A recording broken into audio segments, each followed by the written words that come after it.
Howdy folks, Jeff here, Certified Car Care Professional. We were just on a few minutes ago and on this particular vehicle where we did a scan on it and it came up coolant temperature below threshold. Well, what does that mean?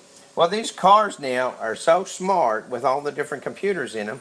I wanted to explain a little bit of that to y'all. Remember, I'm not a how-to videos, but I do like you to understand exactly how your vehicle works, what all is involved in certain repairs. Well, because the cars are so smart now, the computers know how fast this engine should heat up. You know, you go out there in the morning and it's cold, it's freezing, you got snow and ice, you got frost on your windshield. You want to crank your car up and let it warm up.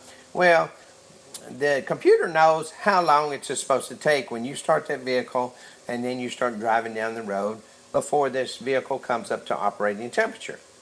So if it doesn't come up to operating temperature within the certain amount of time that the computer thinks, then it's going to trigger that light and it's going to come on and say that the temperature is below the threshold. That means it's not warming up.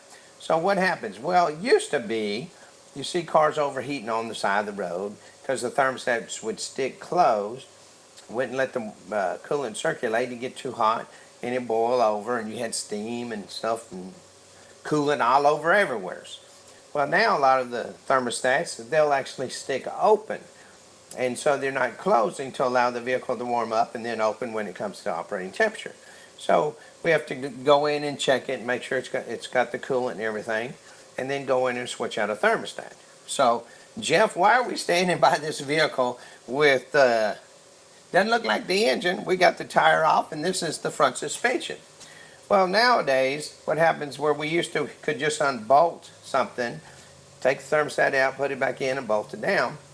And engineers in their infinite wisdom have made these all one piece now. So you can see here's the thermostat and it's actually built on to the neck here where we hook a radiator hose. So we have to go in and switch out this whole entire unit. That's why it costs a little bit more on the part. Now, why is the cost a little bit more on the labor? Well, once again, you see we're right here with all the suspension and everything off because this particular part is on the side of the engine and it's back in here. Now follow me as I reach back in here now. As you can see, we got the lights on here, and right back here I'm touching the hose that actually hooks on right here, and I'm touching the hose here.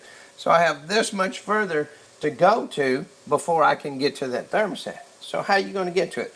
Well, we can't get to it from up underneath the engine, so we take the tire off and we reach, and there's a hole in part of the suspension frame right here. See, if I could just take this off and reach it, but there's a metal piece behind here where they still are protecting the engine instead of just using the plastic splash guard. They actually still got part of the sheet metal here.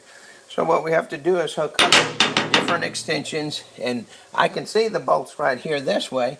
So after I finish draining this, I'll reach up in here with my extensions, back in there, take that loose, raise the vehicle up, reach up from underneath, unhook the hoses, pull that part out, stick it back in, and of course we just use O-rings on them now to seal them.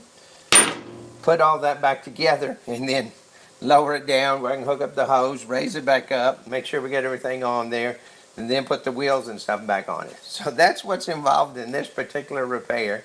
Like I said, I'm not how-to videos. I just want y'all to know what's all involved in different repairs and how come sometimes the labor might seem like it's a lot. Well, you can see there's a lot just to get to this particular part. As always, I appreciate y'all tuning in. If you can't get to my shop, go to a certified shop in your area. A lot of them are sharing my videos, so they'll show you what's involved. They'll show you that they can actually handle all these repairs. So go to a certified